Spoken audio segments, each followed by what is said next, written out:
Bom dia a todos. Nós estamos iniciando mais uma sessão do Grande Round do Hospital de Clínicas 2014.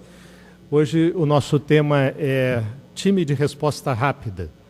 Nenhuma conotação com os campeões mundiais de futebol, mas a gente espera produzir talvez os mesmos resultados.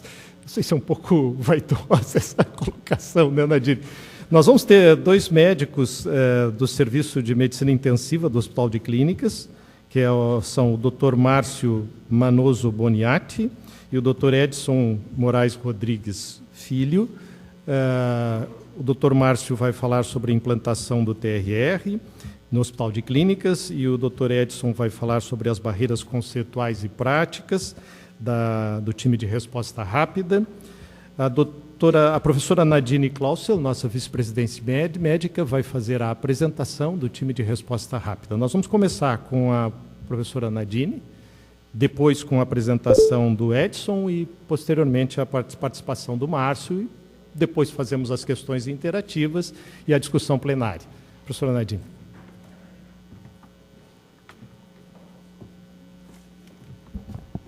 Obrigada, professor James. É um prazer muito grande poder estar aqui e repartir com a nossa comunidade esses primeiros 23 dias de funcionamento do time de resposta rápida, implantado no Hospital de Clínicas a partir de uma iniciativa que já vem sendo acalentada há vários anos e que finalmente nós conseguimos, então, dar uma concretude a essa atividade que nada mais é do que algo que visa melhorar a segurança e a qualidade do nosso atendimento aos pacientes.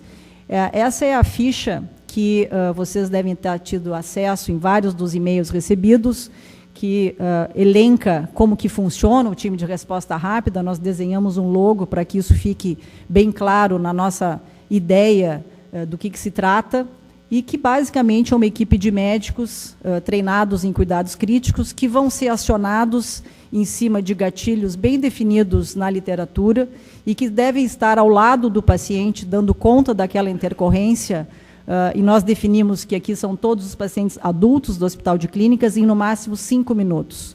Nós vamos terminar a apresentação de hoje com o Dr. Márcio, mostrando como foi a implementação e como estão sendo os dados já coletados por essa equipe, que visa fundamentalmente trabalhar muito próximo das áreas abertas do hospital, e eu faço aqui uma referência especial ao trabalho de capacitação e de treinamento junto às equipes de enfermagem, que durou todo o mês de junho, para que pudesse haver um bom afinamento de como funcionaria a ativação do time, que então rapidamente se encontra nas enfermarias trabalhando com o grupo que cuida dos pacientes. Objetivando isso, e nunca é demais ressaltar, a importância de que nós estamos aqui no hospital de alta complexidade, que nós temos que buscar os melhores meios para melhorar a segurança do atendimento aos nossos pacientes e melhorar os desfechos clínicos, né? Se sabe que para que um paciente apresente uma parada cardíaca, já várias horas antes desta parada cardíaca, começam a aparecer sinais. E esses gatilhos, então, sendo identificados e tratados,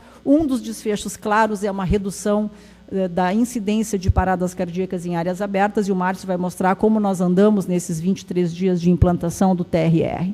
Mas eu quero trazer aqui uma conotação que passa, eu não digo ao largo, mas ela certamente meandra qualquer ação institucional dentro do Hospital de Clínicas. Ela tem que levar em conta o nosso papel de hospital acadêmico.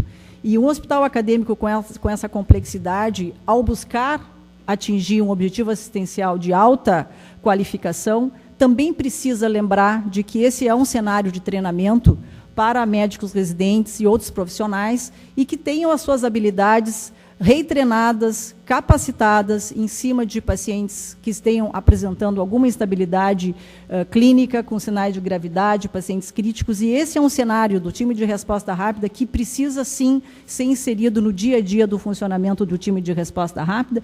E uma outra opção de decisão terapêutica, que são as decisões compartilhadas de terminalidade, começam a emergir agora com os dados que o time de resposta rápida tem recolhido, e eu acho que aqui enseja uma discussão maior, na verdade, talvez uma parceria do TRR com o nosso núcleo de cuidados paliativos, entendendo que há pacientes no andar que não só o time de resposta rápida não deve ser chamado, mas sim o grupo que trabalha com terminalidade dentro da instituição, porque o time está mostrando que existem pacientes que precisam ter esse olhar. Então, aqui é um ganho que nós temos que trabalhar.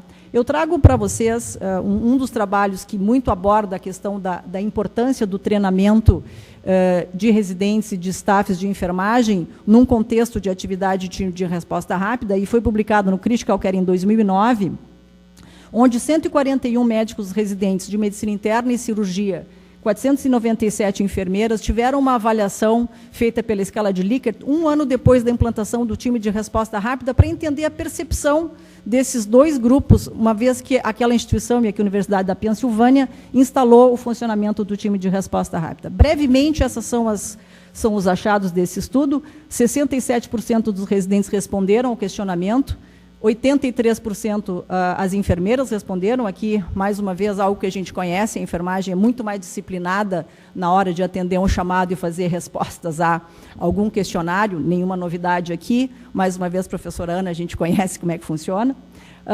Os dois grupos concordam que o TRR melhorou a segurança, o atendimento aos pacientes, tanto os médicos residentes quanto os grupos de enfermagem.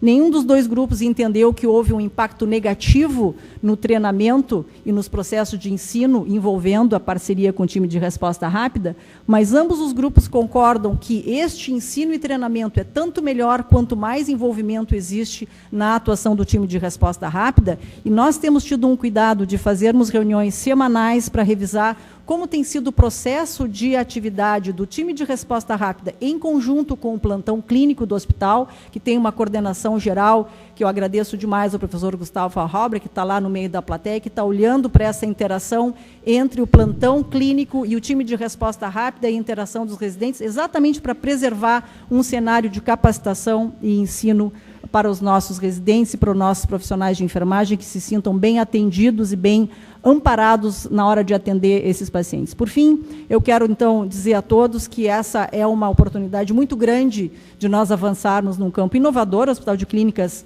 começa com time de resposta rápida, enquanto que a literatura já tem trazido esses dados há mais de 10 anos, mas nunca é tarde. Acho que é o momento da gente avançar para um novo paradigma, lembrando que cabe a nós todos, como grupo, assegurar o equilíbrio entre uma assistência de qualidade e oportunidade de treinamento para os profissionais que aqui fazem desta casa o seu local de se capacitar e depois irem para o mundo reproduzir o que aqui aprenderam.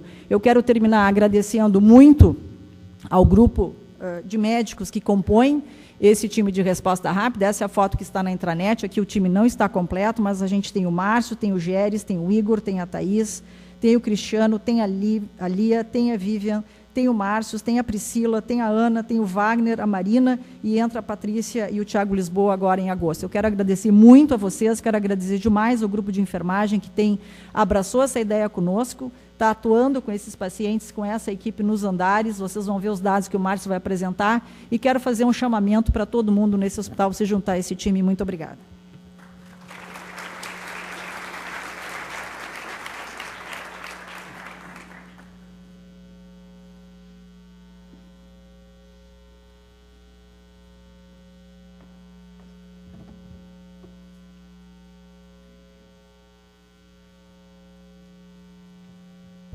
Bom dia.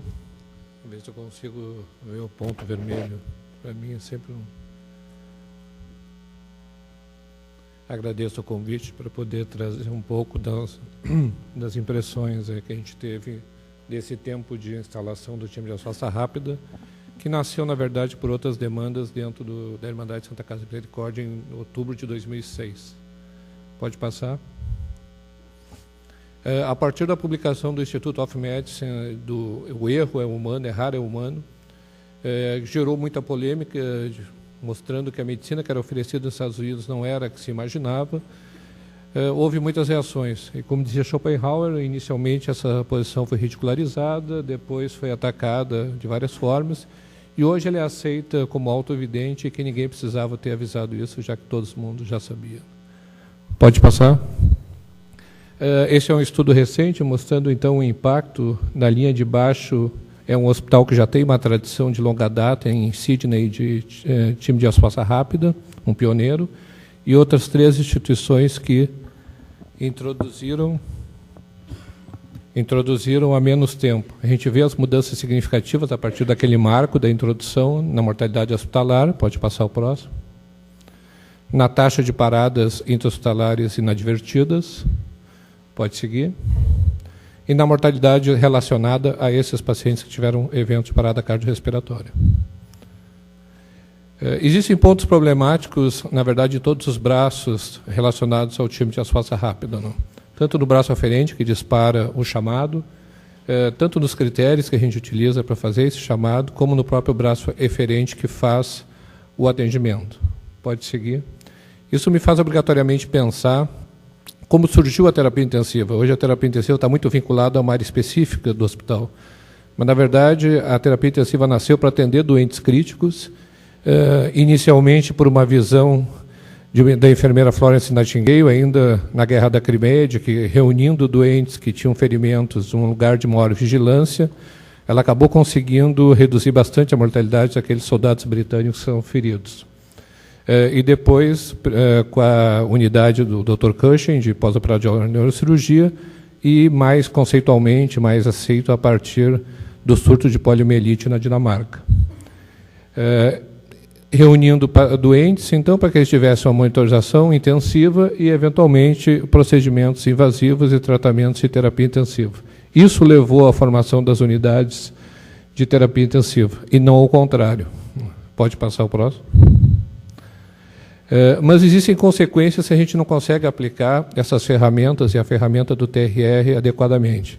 Essa é a experiência de um grupo que tem uma das maiores experiências do mundo, mostrando que retardos no chamado do time de resposta rápida ocasionavam, em diferentes períodos, piores resultados. Pode passar. Também foi os nossos dados da Santa Casa mostram isso, uma publicação que a gente conseguiu fazer mais recentemente, mostrando que atrasos separados por períodos de 30 minutos a 8 horas e de 8 horas a 24 horas, qualquer atraso, ou seja, a presença de gatilhos em momentos que precediam o momento do real chamado, que a gente conseguia resgatar através dos flow sheets da enfermagem, e que não tinham sido acionados de resposta rápida, acabavam levando os doentes a piores prognósticos, maior incidência de parada cardiorrespiratória intra-hospitalar e maior mortalidade hospitalar. Pode passar. Dentro desse desse triângulo de problemas possíveis, um deles é no braço eferente. Em geral, quem dispara o chamado time de resposta rápida é a enfermagem. Na Santa Casa, em vários lugares do mundo, não é só a enfermagem, os residentes também fazem esse acionamento, ou o médico assistente, já que tem uma ala mais significativa de pacientes de convênios, que não tem assistência por residentes, e em alguns lugares, inclusive, familiares acionam os times de resposta rápida. Nós não implantamos isso na Irmandade de Santa Casa de Misericórdia, porque achava que a nossa cultura não era para tanto, né? Tem se mostrado que o tempo de treinamento nesse artigo era fundamental. Uma equipe de enfermagem com um treinamento mais longo de 4 anos em relação a uma equipe de enfermagem com treinamento de 2 anos tinha a maior noção da necessidade de fazer esse chamado. Pode passar? Porém, esse outro estudo mostrou que não mostrou resultados positivos da implementação do time de resposta rápida, nem negativos. Mostrou que em 50% das vezes onde houve eventos que deveriam disparar o chamado de resposta rápida, isso não foi feito. E preocupante também, em algumas das vezes em que isso foi feito, o próprio médico responsável pelo atendimento do time de resposta rápida optou por manejar o doente na unidade que ele estava, e esse doente teve um evento adverso depois, embora isso foi minoritário, foi 1 em cada 5 vezes.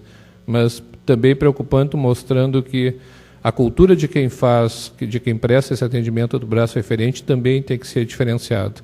Esse profissional precisa de várias competências, e a técnica, na verdade, é só uma delas. Normalmente são intensivistas, mais pela questão da competência técnica no atendimento de doentes graves e potencialmente graves, mas as outras competências necessárias para fazer essa inter-relação com familiares, com a enfermagem, com os profissionais médicos que estão assistindo esses doentes há mais tempo, são talvez tão importantes quanto as competências técnicas. Pode passar? E o problema dos critérios de chamada a gente pode identificar aqui Basicamente, esse é um estudo de caso controle, comparou 500 chamados de time de resposta rápida com 500 controles e mostrou que o valor preditivo positivo ainda é bastante baixo, mesmo com uma série de combinações de chamados, de critérios, girava em torno de 10% o valor preditivo positivo e 50% a sensibilidade desses chamados para desfecho desfavorável posterior. Pode seguir. Isso também, aqui já são combinações, é o mesmo dado, e pode seguir. E aqui também uma combinação de 8 critérios, não modificando muito essa realidade. Pode passar. Talvez uma exploração qualitativa, onde que nós não somos tão habituados, possa nos ajudar a entender esse processo. Esse estudo fez uma exploração qualitativa dos motivos de não acionamento dos times de resposta rápida, e mostrou que 3 coisas emergiram, né? Uma crença na própria capacidade de avaliar a gravidade desses doentes, isso é um estudo pediátrico, né? Não é um estudo em adultos. Barreiras relacionadas às hierarquias intra- e interprofissionais, intraclasse e interclasse de profissionais, e conflitos surgidos na relação entre as equipes médicas que faziam assistência em relação ao time de resposta rápida e a UTI, que frequentemente não era a mesma equipe, mas que eram vistas como equipes intrusivas na assistência do doente. Pode passar. Esse estudo, que é um pouco mais detalhado, fez uma abordagem em 3 fases. Primeiro, fez uma abordagem pontual de 1 hora no hospital e identificou todos os sinais vitais dos doentes e viram quantos deles tinham critérios para chamados de time de resposta rápida. E viram que em 42% das ocasiões esse chamado não aconteceu. Pode passar.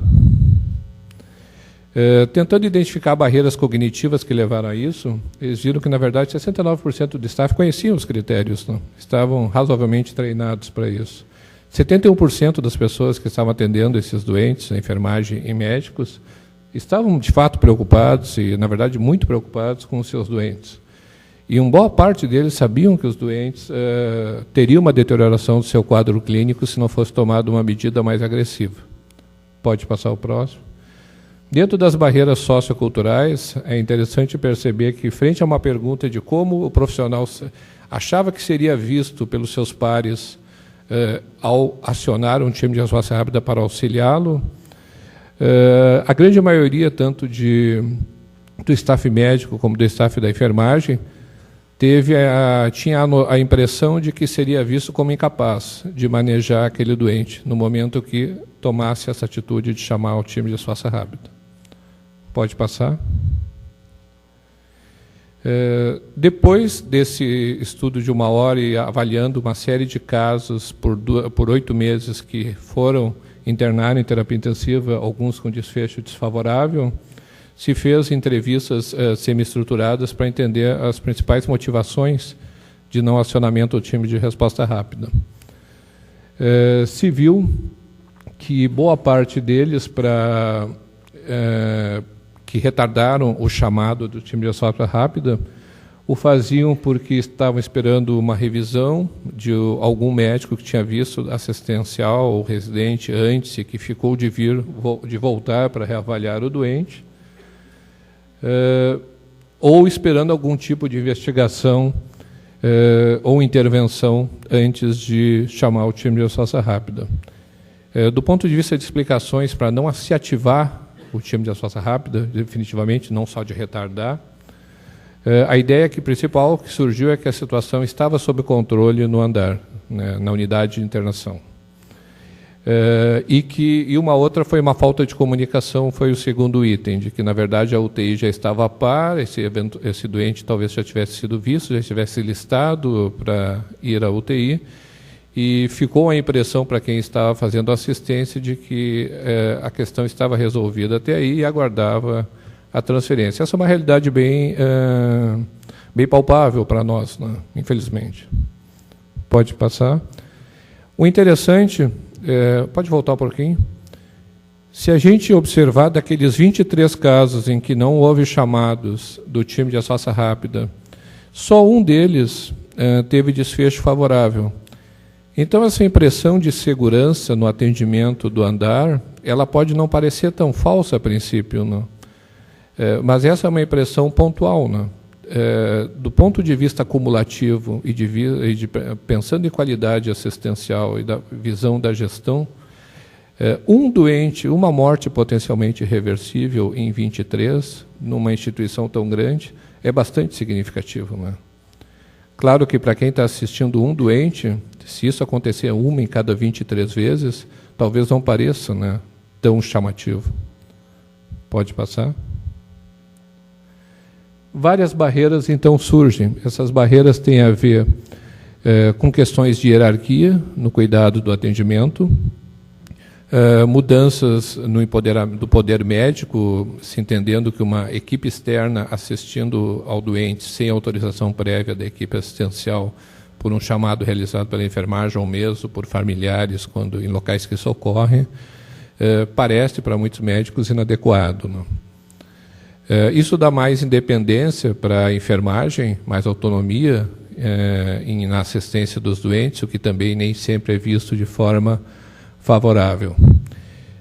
Além disso, as enfermarias geralmente têm uma monitorização menor de que unidades mais críticas, o que também atrapalha a identificação adequada dessas alterações. E uma série de outros desafios de ordem logística, financeira, que estão sendo enfrentados agora, educacionais, culturais, políticos, enfim. Para isso é fundamental algo que já foi falado aqui, agora há pouco, e que é importante, que é trabalhar constantemente essa harmonização entre a ação da equipe de resposta rápida, do time de resposta rápida ou do time de emergência médica, que é, na verdade, um retrato da instituição, é um agente da instituição, com as equipes assistenciais e com a enfermagem assistencial. Se isso for colocado meio de lado, se isso for aceito, esse conflito crônico, na verdade, vai acabar gerando mais resistência e quem vai ser prejudicado, eventualmente, obviamente, é o doente a longo prazo. Para isso, é preciso haver educação continuada, que percebo que vai ocorrer, e uma avaliação periódica de resultados. Pode passar? Existem dificuldades para definir como avaliar a intervenção do time de resposta rápida, e esse é um motivo de grande discussão. Primeiro, porque a gente tem a ideia de avaliar, idealmente, tudo por estudos randomizados, né, ou pelo menos meta-análise de estudos razoavelmente relevantes, o que, por motivos de várias ordens, efeito Hawthorne, motivos éticos, enfim, não é viável na avaliação dos times de resposta rápida. Uma formatação razoável é a randomização por cluster, que foi a formatação do estudo MERIT, que é um estudo significativo e que não teve resultados, não mostrou alteração de mortalidade com essa intervenção. Só que para uma randomização por cluster dar certo no desenho como do MERIT, ele precisava envolvimento de pelo menos em torno de 100 instituições. E pelo que eu me recordo, foram em torno de 30 instituições que participaram do estudo. Então, muitos dos estudos acabam sendo estudos de antes e depois, que a gente sabe que enfrentam grandes dificuldades de rigor e generalização exterior. Pode passar? A gente pode ver isso nesse estudo, que é um estudo que avaliou 10 hospitais que iniciaram com atividades de time de resposta rápida no estado de Washington, e que esses 10 hospitais são responsáveis aproximadamente por 1/3 de todas as internações do estado de Washington. Ele não teve globalmente uma diferença significativa. Se a gente olhar a princípio, houve uma redução da mortalidade, 6 deles obtiveram essa redução da mortalidade. Quando isso foi corrigido para as comorbidades dos doentes, essa diferença se manteve. Pode passar o próximo. Mas, no entanto, quando se viu ao longo de dos diferentes períodos de tempo de avaliação desse estudo, que foram 2 períodos de 31 meses, pré e pós, na verdade, se viu que provavelmente diversas outras medidas de segurança que foram implantadas acarretaram uma diminuição de mortalidade. Então, na correção para esse viés do tempo, não houve uma diferença significativa naqueles resultados. Pode passar? Por fim, então, voltando àquele slide inicial, tudo isso, todos esses 3 focos de potenciais problemas de avaliação e de treinamento continuado eles são permeados pela questão da cultura organizacional. Alguns dizem que talvez seja até impossível mudar culturas organizacionais, pelo menos a curto prazo. A qualidade e segurança, como discurso nesses últimos 15 anos, na verdade visa mudar as culturas organizacionais. Muito já se avançou nesse sentido, e eu fico feliz que o time de resposta rápida tenha começado e, pelo que eu sei, estão tendo já alguns resultados favoráveis. Nesses 8 anos, quando a gente começou na Santa Casa, 8 anos, para falar a verdade, quando eu e o Torelli que começamos essa discussão com o coordenador da UTI de Santa Rita, na Santa Casa, nós nem sabíamos que era time de resposta rápida. Nós primeiro identificamos problemas institucionais na assistência de doentes, nas unidades de internação e questões de gestão de leito crítico. E aí, depois de fazer esse levantamento desse problema por alguns meses, nós chegamos ao time de resposta rápida como uma possível solução para isso, né? Ou pelo menos para aliviar esse problema. Infelizmente, algumas coisas não correram, principalmente a gestão dos leitos críticos, por questões institucionais próprias.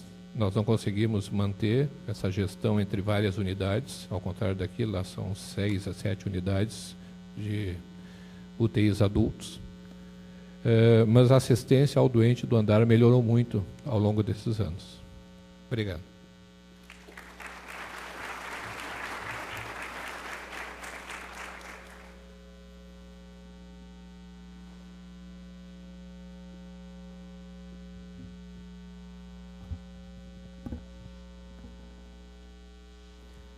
Bom dia a todos. Vou tentar, nesses próximos 15 minutos, falar sobre implantação do time de resposta rápida e fechar com alguns resultados que a gente tem nesses primeiros 23 dias de atendimento. Então, o cenário que a gente tem é de uma incidência bastante considerável de eventos adversos em pacientes que estão na enfermaria agora. E aqui a gente está falando de eventos adversos graves, morte inesperada, parada cardiorrespiratória. Se a gente for analisar especificamente mortalidade hospitalar, talvez uma das maneiras boas que a gente tem para analisar seja com o que se chama de matriz 2x2, em que a gente faz 2 questões. Se esse paciente em algum momento se definiu por limitação de tratamento, por medidas de conforto, e se esse paciente foi admitido na UTI. O grande problema é quando a gente tiver 2 respostas não. Então, se o paciente em nenhum momento se definiu limitação de tratamento e a morte dele foi antes dele ter sido admitido na UTI. Esse foi um levantamento que se fez em 64 hospitais dos Estados Unidos, em que 48% das mortes hospitalares aconteceram dessa maneira, sem limitação de tratamento e sem possibilidade do paciente ter sido resgatado para a UTI. Sem dúvida nenhuma, é esse número que a gente precisa melhorar. É essa segurança do paciente na enfermaria que a gente precisa aumentar. E a gente tem um cenário para atuar dessa maneira. A gente tem uma oportunidade para tentar reduzir essa incidência que não é desprezível de morte inesperada em pacientes que estão na enfermaria. Começou a se ver que 80% das vezes, aproximadamente, esses pacientes apresentavam alguns sinais de deterioração nas horas antecedentes a um evento adverso grave, morte inesperada ou parada cardiorrespiratória. Tradicionalmente, a resposta que o hospital dá a esses pacientes, em geral, ela é tardia e, por vezes, inadequada. Seja por falta de reconhecimento, por falta de experiência, por falta de conhecimento em atuação de pacientes críticos, mas, em geral, uma resposta tardia, em geral, uma resposta inadequada. E a gente tem esse cenário para tentar atuar e tentar prevenir esses eventos adversos. É justamente nessa situação, nesse cenário, que surgiu esse conceito de time de resposta rápida. Então, o Edson já colocou, a organização do time é basicamente um braço aferente, que vai ser o braço responsável por identificar aquele paciente que está em crise, em geral, através de gatilhos pré-definidos, vai ativar o braço eferente, que é o time de resposta rápida propriamente dito, e obrigatoriamente isso tem que passar por um sistema de avaliação desses dados e um processo de educação continuada, com feedback tanto para o braço aferente quanto para o braço eferente, para a gente tentar minimizar todas essas barreiras que o Edson já comentou. Então, passo seguinte, depois da gente decidir que vai implantar time de resposta rápida no hospital, é a gente escolher que gatilhos a gente vai utilizar para o time ser ativado. Existe uma série de gatilhos na literatura. Um conjunto de gatilhos é esses que a gente chama de parâmetro único, ou seja, basta que o paciente apresente um desses gatilhos para o time ser ativado. Outro exemplo é o MILS, que daí são alterações em sinais vitais que ganham pontuação e de acordo com a pontuação final se toma uma conduta, ou vai ser uma avaliação mais frequente daquele paciente por parte da enfermagem, ou vai ser ativação do time de resposta rápida. Mais recentemente, alguns estudos têm mostrado que talvez essa atuação dos times de resposta rápida possam ser mais amplas e que a gente possa lançar mão de gatilhos laboratoriais, como lactato, pH, e talvez acompanhar, ser um pouco mais ativo e acompanhar pacientes egressos da UTI que têm alguns fatores de risco determinados para reinternação ou para uma evolução pior na enfermaria. Então, tentando sair um pouco daqueles gatilhos de sinais vitais e ampliar um pouco a atuação desse time. Aqui no Hospital de Clínicas, a gente, por facilidade, resolveu adotar aqueles critérios de parâmetros únicos, ou seja, basta que o paciente apresente um desses gatilhos para que o time seja ativado. Então, é necessidade de intubação, alteração de frequência respiratória ou saturação, alteração de frequência cardíaca ou pressão sistólica, redução de escala de Glasgow ou convulsão. Então, qualquer um desses gatilhos em paciente adulto na enfermaria, o time deve ser ativado nesse ramal. Bom, então a gente decidiu que vai implantar time de resposta rápida, escolher os gatilhos que vão ser utilizados para que esse time seja ativado. A gente obrigatoriamente vai ter que cair num ciclo de implantação, que vai envolver divulgação para todo o hospital e todos os profissionais envolvidos no cuidado desses pacientes. Vai passar por um treinamento do pessoal da enfermagem, treinamento do time de resposta rápida, avaliação desse sistema e desses dados, desses atendimentos, para a gente tentar identificar erros e tentar identificar essas barreiras que vão ter no processo. A partir dessa avaliação, um processo de educação continuada para tentar minimizar esses erros que vão acontecer e partir de novo por uma redivulgação e retreinamento. De nada adianta a gente implantar time de resposta rápida no hospital e achar que com isso a enfermaria está segura simplesmente porque a gente agora tem uma equipe que vai atender paciente grave. A gente tem que obrigatoriamente entrar nesse ciclo da implantação. Então, o que se fez, começando pela divulgação, tem algumas divulgações melhores, outras nem tanto. Esse é um exemplo de um hospital da Flórida, em que o time era chamado de Rapid Assessment Team. Então, precisa de ajuda, call the RATs. Acho que tem algumas divulgações que são melhores do que isso. A gente lançou mão de cartazes, de cards, em que as enfermeiras ganhavam para ter os gatilhos definidos que seriam usados para ativar o time. Passou em todos os andares, em todos os turnos, durante o mês de junho, explicando como é que ia funcionar, quando que o time deveria ser acionado. Usou divulgação na intranet, a professora Nadine já mostrou a foto. Passamos, então, a oferecer treinamento para a enfermagem. Então, durante o mês de junho, a gente fez uma série de capacitações no auditório, passou em todos os turnos, em todos os andares, fazendo esse treinamento e passando algumas mensagens importantes, que a pessoa que ativa o time ela é fundamental nesse processo, e isso vai passar muito pelo pessoal da enfermagem. Não adianta eu ter um time altamente treinado, que está aí só para atender uma intercorrência grave, se esse time não for acionado e acionado no momento adequado. E, para isso, tem que lançar mão desses gatilhos definidos, que são alterações objetivas em sinais vitais. Assim que é feito o chamado, tem informações básicas disponíveis sobre o paciente para passar para o médico do time de resposta rápida que vai atendê-lo. Passamos para o treinamento do time de resposta rápida propriamente dito, e algumas características que a gente reforçou bastante, que esse time tinha que ter. Responder imediatamente chamado, nenhuma possibilidade de resolver qualquer chamado que fosse por telefone. Estar à beira do leito em até 5 minutos, embora a gente não seja um time de parada cardíaca, a gente tem que atuar como se fosse. Todos esses sinais vitais são sinais de uma situação potencialmente grave, a gente tem que atuar agressivamente. Então, a gente reforçou muito isso, desse atendimento imediato e estar à beira do leito rapidamente para avaliar esse paciente. Algo muito importante, a gente vê isso pela apresentação do Edson, dessas barreiras que a gente tem para a ativação do time e as dificuldades que a gente tem depois da implantação. Então, gerar um feedback positivo para a pessoa que gerou o chamado, numa ideia de sempre agradecer, nunca criticar. A gente não pode criar mais barreiras do que elas já existem. E o time que ia ser responsável por fazer intervenções na enfermaria até o paciente estabilizar, ou decidir transferi-lo para a UTI.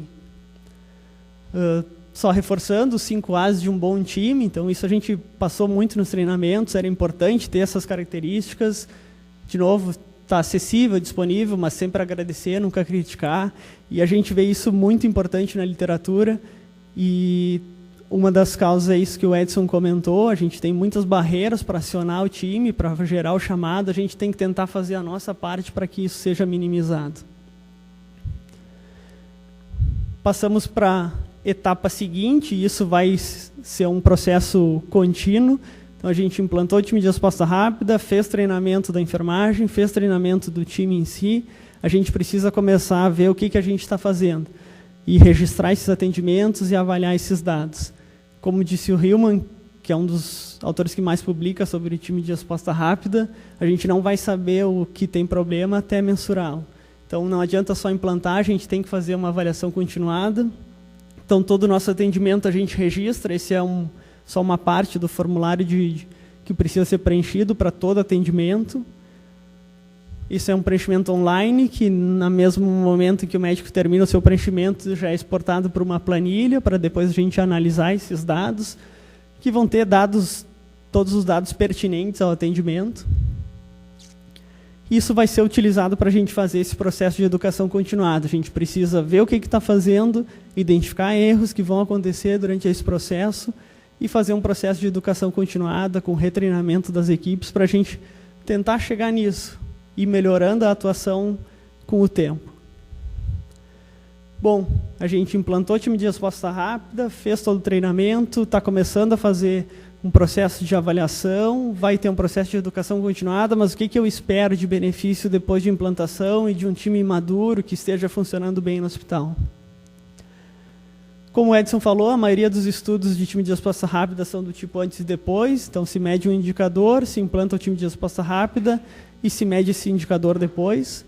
E o que a literatura tem mostrado é redução de mortalidade hospitalar e, mais consistentemente, redução de parada cardiorrespiratória, no que se chamou de efeito de dose. Quanto maior o número de chamados, menor o número de paradas. Então, uma redução bem significativa de mortalidade de parada cardiorrespiratória. A gente passa para um outro benefício que surgiu com a implantação do time de resposta rápida. Não era algo evidente no início, mas a literatura começou a ver que isso estava acontecendo, um aumento nas ordens de não reanimação depois da atuação de time de resposta rápida. Esse é um dos estudos mais recentes que saiu esse ano no Critical Care Medicine, mostrando que depois da implantação do time se aumentou essa incidência de ordem de não reanimação, com uma ideia que a atuação do time, aquele momento de instabilidade em que o time vai atuar, parece ser uma oportunidade para que se discuta o objetivo de cuidado daquele paciente. E isso tem sido cada vez mais consistente na literatura, com uma série de revisões sobre time de resposta rápida, uma indicação para avaliação de cuidado paliativo, time de resposta rápida e final de vida. Então, parece ser um dos ganhos que a gente tem após a implantação de time de resposta rápida, além daquela redução de parada cardiorrespiratória e mortalidade hospitalar, conseguir, a partir desse atendimento de uma intercorrência grave, redefinir o cuidado para aquele paciente. A partir dessas séries de benefícios e estudos mostrando isso, as organizações de saúde começaram a sugerir que os hospitais adotassem esse sistema para tentar aumentar a segurança do paciente na enfermaria. Então, o IHI colocou na sua campanha de 5 milhões de vidas salvas, time de resposta rápida. É uma das medidas de segurança propostas pela Joint Commission. Então, a gente não tem dúvida que tem déficit assistencial na enfermaria, isso não é aqui no Hospital de Clínicas, isso é em todos os hospitais. A gente tem uma elevada incidência de eventos adversos e, mais importante do que isso, eventos adversos que a gente pode prevenir. Existe uma oportunidade para a gente atuar horas antes desses eventos.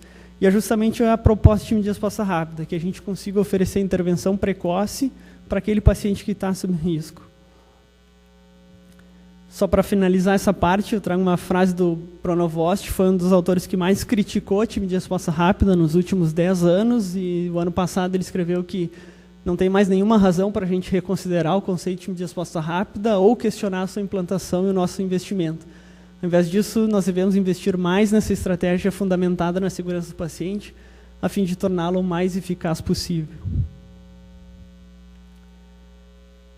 E Para finalizar, eu trago alguns dados dos nossos atendimentos. A gente tem 23 dias de funcionamento.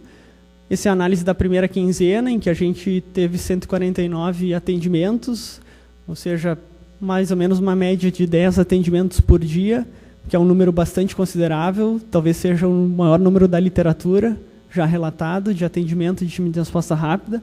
A literatura considera que, para um time ser maduro, precisa ter talvez 50, 60 chamados por 1000 internações.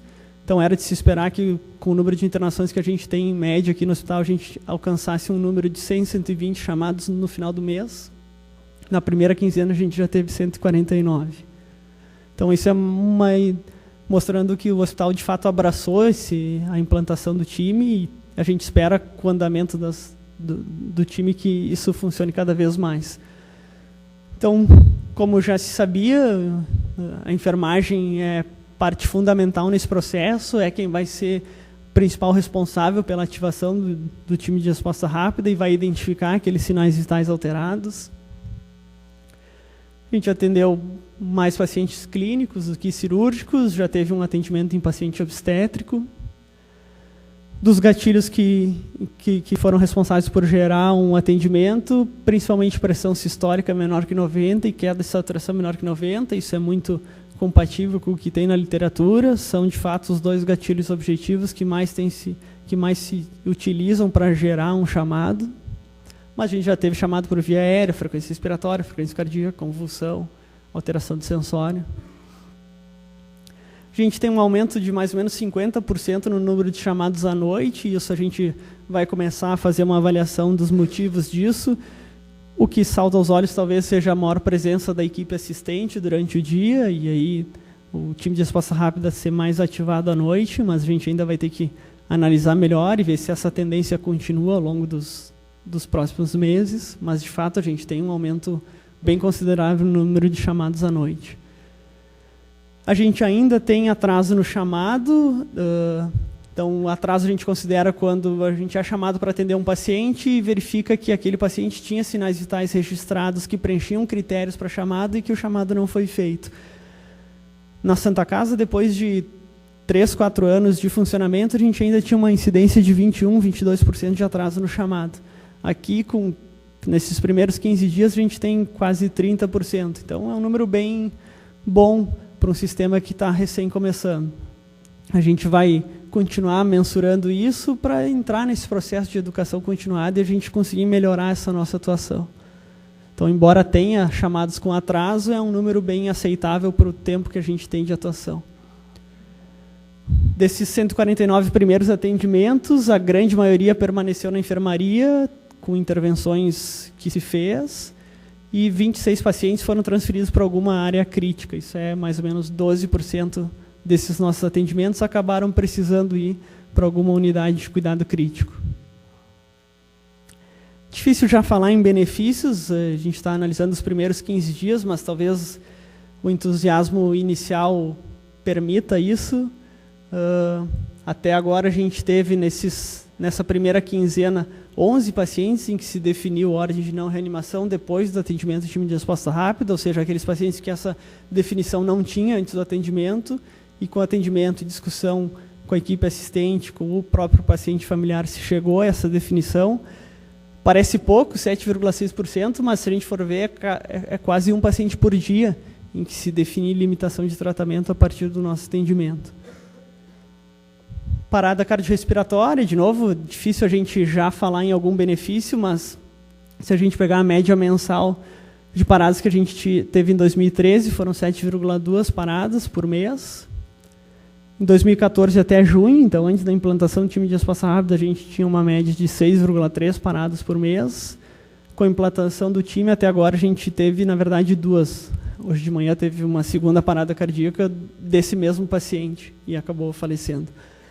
Então, é difícil, claro, não terminou o mês ainda, são só os primeiros 23 dias de funcionamento, é difícil a gente já falar que tem um benefício nessa redução, mas são dados que eu trago para a gente continuar apostando nesse sistema e que cada vez mais a gente consiga ir aprimorando esse funcionamento. Obrigado.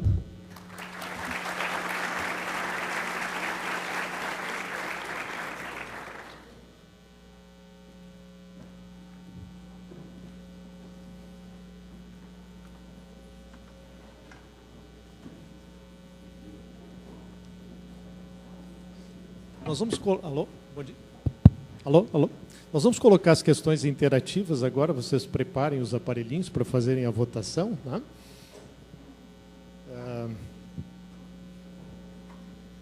A primeira questão é um paciente internado na enfermaria com queixa de dispneia há 10 horas, sinais vitais com pressão arterial sistólica de 70 e saturação de oxigênio 85. Em ar ambiente, o enfermeiro deve, primeiro, chamar a equipe assistencial que está no hospital e já conhece o paciente, chamar o TRR, chamar ambos, instalar oxigênio suplementar e reavaliar em 30 minutos. Podem votar.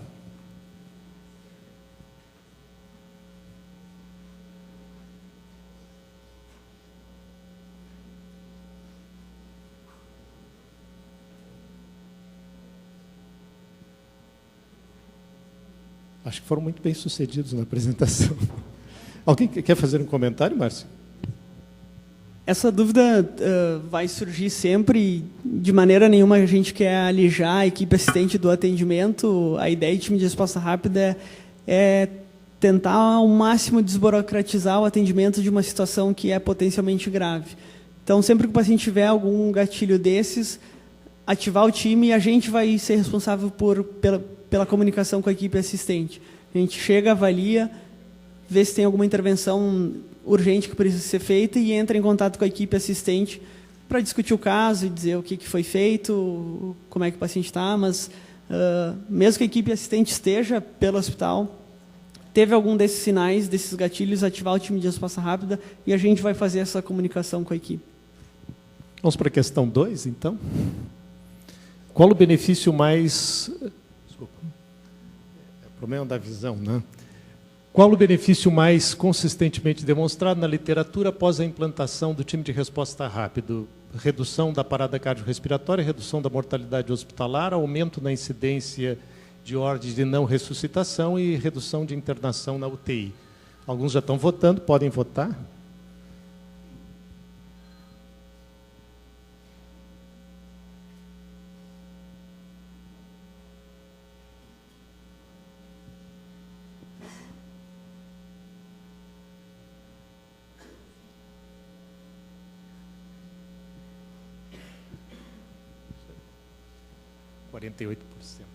Nadine quer comentar?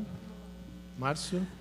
Embora os estudos, alguns tenham mostrado redução de mortalidade e esse aumento na incidência de ordem de não ressuscitação, de longe o resultado que a gente mais espera e mais consistentemente tem visto na literatura é a redução de parada cardiorrespiratória e aqui no hospital é o indicador que a gente vai buscar principalmente. Aproveitando agora o gancho, que na tua apresentação tu até não falou, mas estava visível ali, que o aumento das ordens de não ressuscitação continuou associado com uma redução de mortalidade, né? Então não houve um aumento de mortalidade por um aumento das ordens de não ressuscitação. Próxima questão. Quais das alternativas abaixo são barreiras para chamar o TRR após a identificação de um gatilho? Medo de sofrer críticas, avaliação subjetiva de que a situação não é grave apesar do sinal vital alterado, dúvida entre chamar a equipe assistente e o TRR, todas as acima. Podem votar.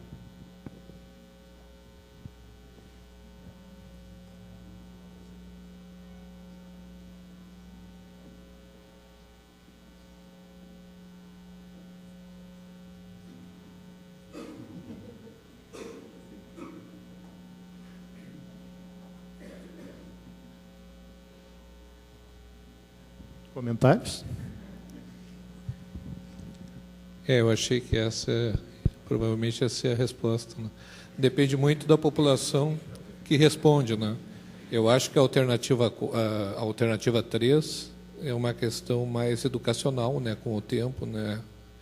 A enfermagem entender que pode chamar a equipe deve chamar o TRR, né? E o TRR fazer essa intermediação com a equipe assistente, né? Eu acho que a primeira alternativa apareceu ali, né?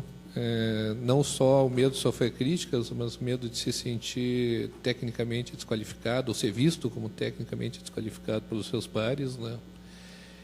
E a avaliação subjetiva de que a situação não é grave é realmente o principal, né?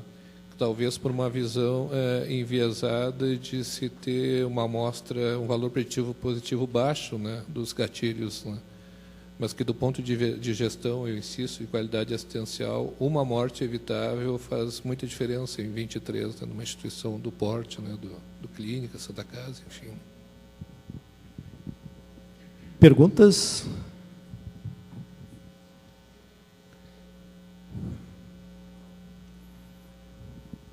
Microfone aqui, por favor. Já vai chegar. Só um minutinho. Marcelo Gazano.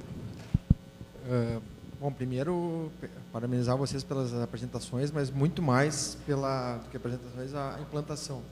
Acho que isso é um modelo de como começar certo, né? Então, nem sempre a gente implementa uma coisa e tão bem organizado, já com resultados em 15 dias, na verdade. Vocês tinham online, né? Estão apresentando com 23 dias, mas em 15 dias. Isso certamente é um modelo para outras coisas a serem feitas, né? Então, a gente não tinha dúvida disso pela qualidade de vocês, a gente conhece. Tinha duas questões, assim, que eu queria ver a opinião de vocês. A primeira delas é a questão da não ressuscitação. É uma situação bem interessante. Já me aconteceu em outro hospital de tu ser chamado e tu definir como plantonista se o cara não é reanimado. Olhando esse dado, na verdade, isso indica uma falha anterior, né? Me parece assim, né? Então, no sentido assim, claro, pode acontecer uma intercorrência grave que mude o prognóstico do paciente, mas em geral é porque não foi discutido, né?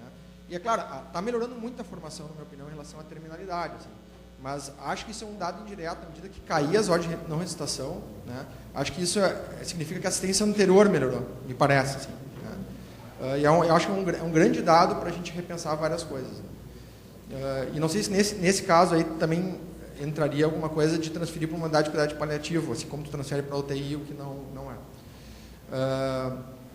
E a segunda coisa é a questão que tu comentasse em número de chamados e redução de mortalidade, né? Olhando esses dados, eu não queria fazer esse plantão, 10 chamados por até o Igor ali. É muito chamado, né? Isso é porque é muito sensível, isso é uma total lógica. Mas também, se tu pensar dessa forma, né, se a assistência no dia a dia for boa, vão chamar menos e a mortalidade não vai subir, né? Então, é um outro dado indireto também de qualidade assistencial, não do time, mas do resto, né? O negócio é muito interessante. Parabéns pelo sucesso aí, já em 15 dias. Pergunta lá em cima. Só para responder a questão do Gazana. Sim, pode continuar falando. Com relação à ordem de não reanimação, de fato, às vezes não é a situação ideal. A gente já pegou, nesses 23 dias, paciente em insuficiência respiratória, em que se tinha alguns minutos para discutir, a família já tinha uma ideia de que não fosse fazer tratamentos intensivos, mas, de fato, não é uma situação ideal. Talvez isso tivesse que ser discutido antes, certamente. Num dos estudos que mostrou esse aumento de ordem de não reanimação, se fez um questionamento para a equipe assistente por que não tinha, já que a equipe concordou com a ordem de não reanimação depois do atendimento, por que não tinha discutido antes? E a principal resposta foi porque não esperava que o paciente fosse piorar tanto naqueles dias. Então, estava dando um tempo para entrar nessa discussão. E o que a gente tem visto é isso. Às vezes, o atendimento do time acelera essa discussão. Olha, ele está piorando, talvez ele vá ter uma parada cardíaca, talvez ele vá precisar ir para a UTI. A gente precisa ter essa discussão maior. Aqui em cima, por favor, o nome Célia, e a função. Meu nome é Célia, sou enfermeira. Eu queria parabenizar pela iniciativa, falando em nome da enfermagem, e principalmente das enfermeiras, porque para nós era extremamente desgastante, frustrante, porque quando nós tínhamos a intercorrência no andar, muitas vezes era encaminhada as orientações via telefone. E dos pontos ali que o Márcio frisou, está contido nesse protocolo, é não atendimento por telefone. Então, assim, isso nos deixa assim, extremamente seguras e muito confiantes no nosso atendimento. Porque, às vezes, essas informações, essas orientações passadas por telefone, não contemplavam a gravidade do paciente. E ele evoluía, na maioria das vezes, para uma parada e para um óbito na unidade. Então, assim, isso, eu acho que a instituição está de parabéns. É muito bom a gente ver essa iniciativa e dando esse resultado, né? Meus parabéns. Professor Os Mário códigos Evangelista? que a gente usa e que a gente escolheu são chamados de sinais digitais tardios. Embora eles tenham alguma sensibilidade, a gente vai poder avaliar isso ao longo do tempo, eles são considerados zona vermelha, assim, eles são considerados sinais digitais tardios. Então, é para ser potencialmente uma situação bem grave. Por isso que a gente passou muito no treinamento e acho que isso tem acontecido rotineiramente de nunca resolver pelo telefone. Professor Mário. Professor Mário Evangelista, Serviço de Oncologia Pediátrica. Eu quero parabenizar a professora Nadine e o time de resposta rápida, porque isso representa um salto de qualidade, né, no atendimento dos nossos pacientes. Lá na nossa unidade, nós temos pacientes pediátricos que, por ter uma unidade semiaberta, apresentam esses gatilhos de instabilidade diariamente.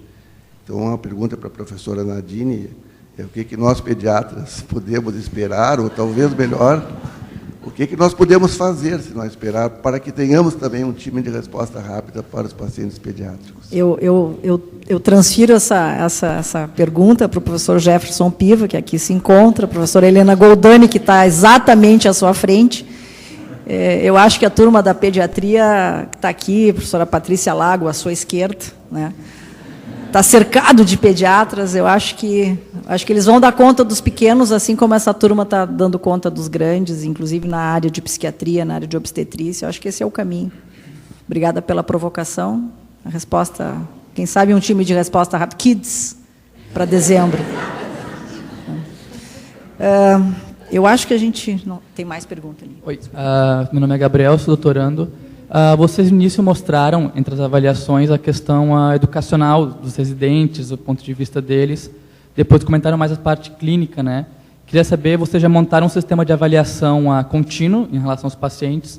Se existe algum plano de fazer uma avaliação também em relação ao ensino e o impacto do TRR na questão, principalmente dos residentes, né? Que está mudando bastante a lógica dos plantões e o que eles estão vendo durante os plantões, né? A ideia é que sim, que a gente faça essa avaliação, além desse impacto clínico, essa avaliação em educação do residente. Isso, em geral, é através de percepção, como o estudo que a professora Nadine mostrou, de percepção dos próprios residentes em relação à sua capacidade de atender e se isso foi prejudicado de alguma maneira ou não. A gente ainda não sabe bem como fazer, em que momento, já que a gente implantou o time de resposta rápida na metade quem está mais diretamente ligado ao time de resposta rápida é o R1 da interna. A gente implantou na metade desse primeiro ano, mas em algum momento a gente vai fazer essa avaliação, sem dúvida.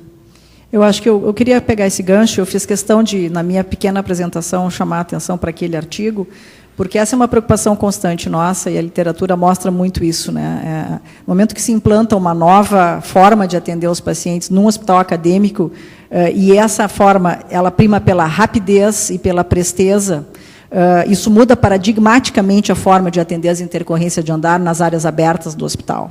E a gente sentiu isso e a gente está revisando todo o processo de integrar o residente o mais breve possível na hora que chama o time de resposta rápida. O que acontece às vezes é que o residente está no ambulatório, né, e ele é o residente daquele paciente. Como fazer isso? Né, fazer com que ele entenda que o time de resposta rápida ele tem que estar ali do lado, ele não pode resolver por telefone e esperar. E essa é uma mudança de cultura, mas isso só se faz através da repetida revisão de como é que as coisas estão acontecendo semana a semana. Como eu disse, a gente fez 3 reuniões, sextas-feiras, às 7h30 da manhã, para revisar o funcionamento, porque mudou a dinâmica do plantão como um todo. E isso é muito importante da gente ajustar, para que a gente tenha pacientes melhor atendidos e residentes treinados num cenário que eles não estavam habituados. É um desafio para todos nós. E eu tenho certeza que, ao final de um ano, a gente vai ter dados que eu espero mostrem que esse é o cenário possível, seguro e com uma melhora de treinamento para os residentes. E eu quero que isso seja cobrado da administração central do hospital.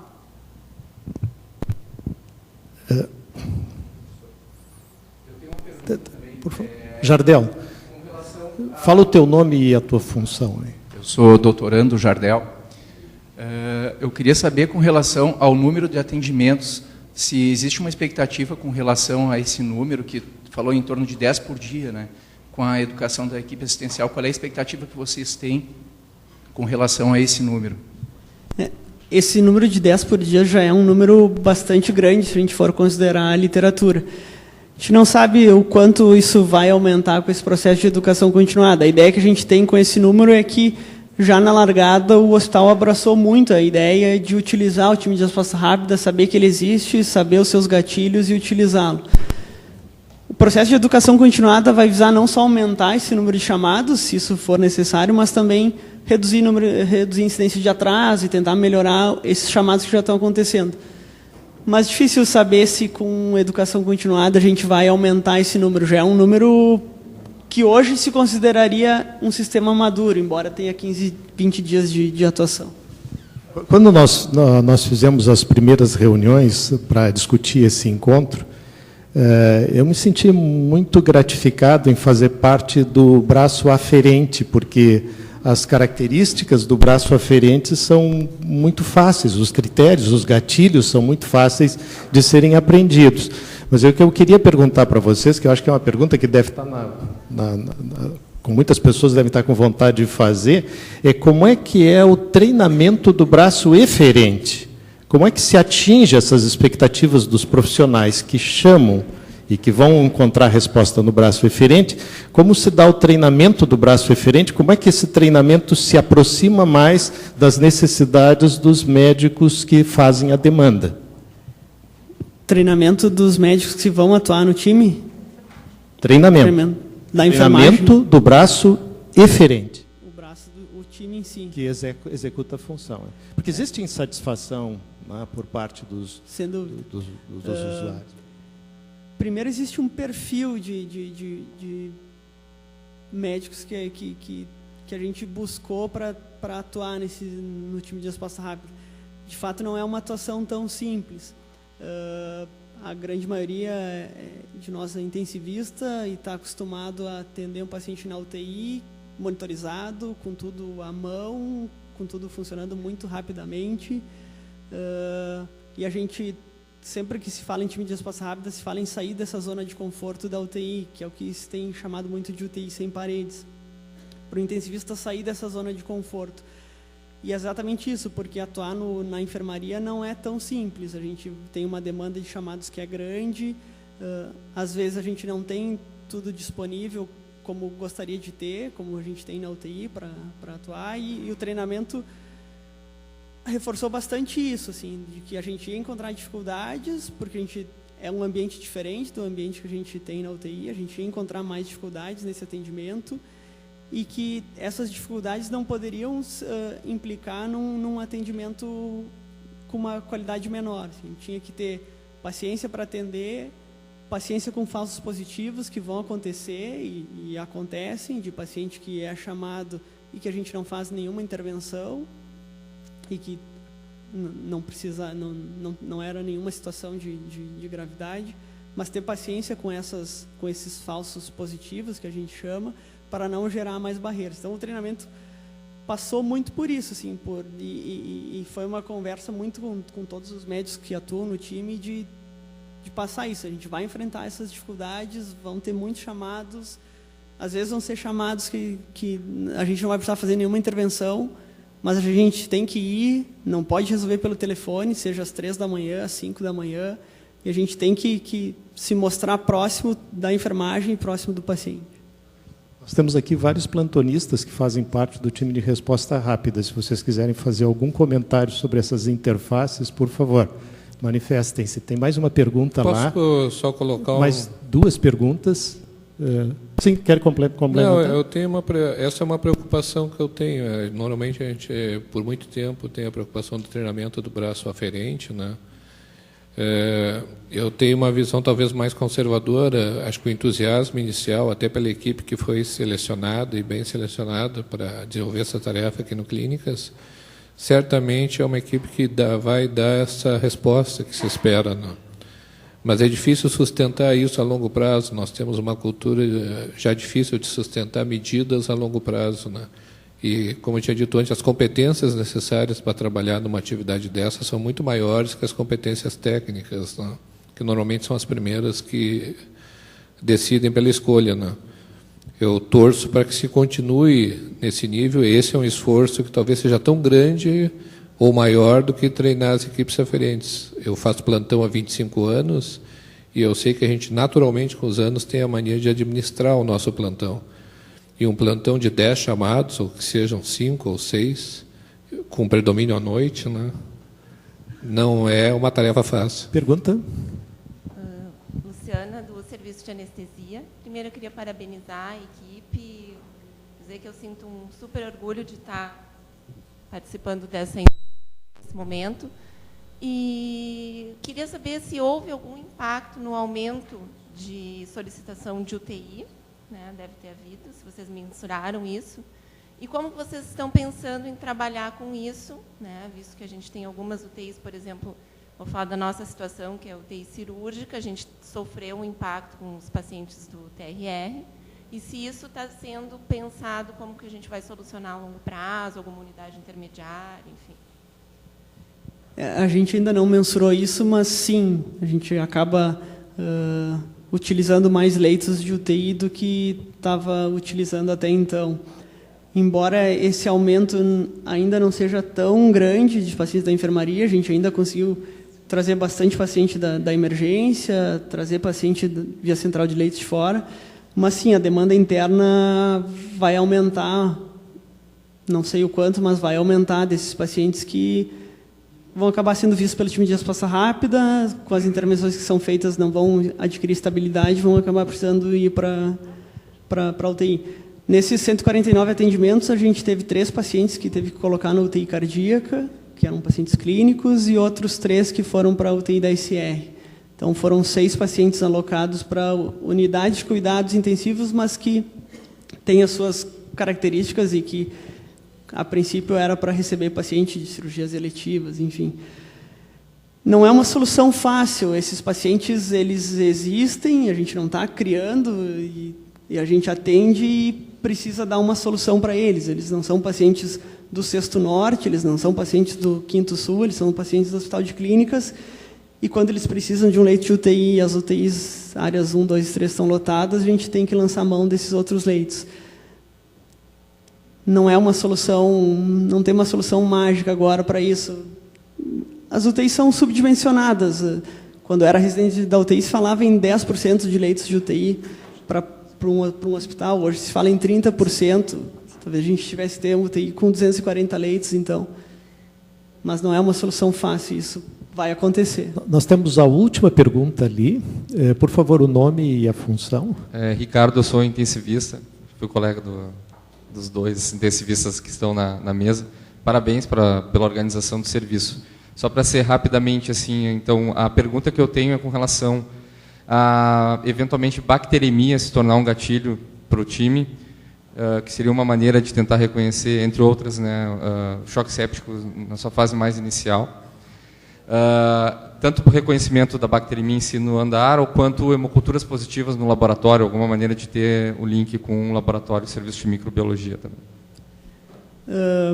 A gente começou só com esses gatilhos de sinais vitais, mas sim, a gente tem uma ideia de incluir gatilhos laboratoriais, basicamente 3, pH, lactato e PCO2, conforme for a nossa demanda, tentar acompanhar ingressos da UTI e talvez ampliar alguns gatilhos, por exemplo, como bacteremia. O Mãe de Deus tem uma experiência boa com hemoculturas positivas, de uma hemocultura sair positiva e já avisar o hospitalista, o time de resposta rápida. Eventualmente, acho que é uma coisa que a gente pode ampliar, sim. A gente começou só com esses gatilhos de sinais alterados, mas certamente todos esses outros adicionariam uma sensibilidade muito maior a esses gatilhos.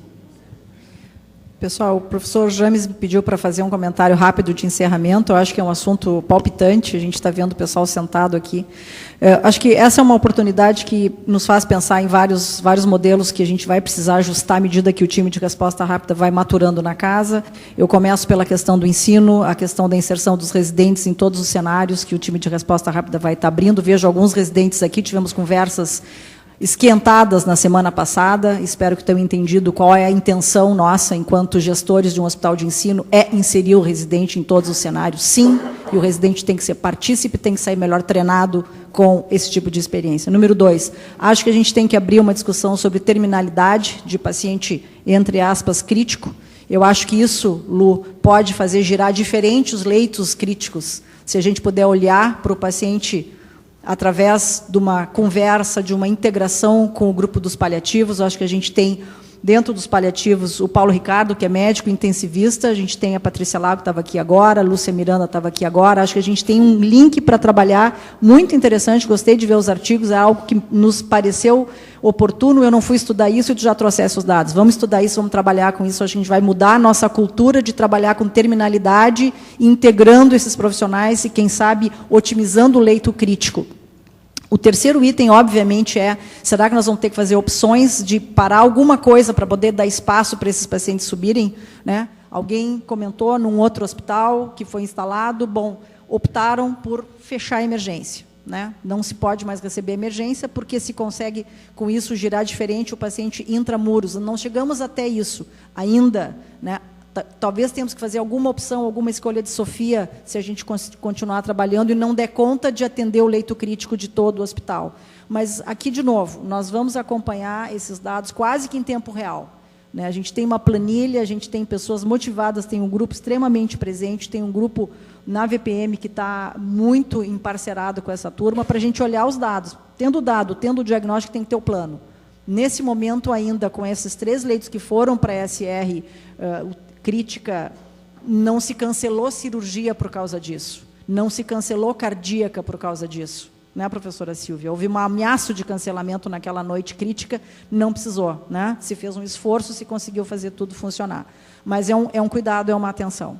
Eu queria, mais uma vez, agradecer ao James pela oportunidade, são 23 dias do TRR, a gente espera poder voltar, quem sabe, com 6 meses e fazer mais uma apresentação e ver para que lado esse barco está andando. Muito obrigada para vocês.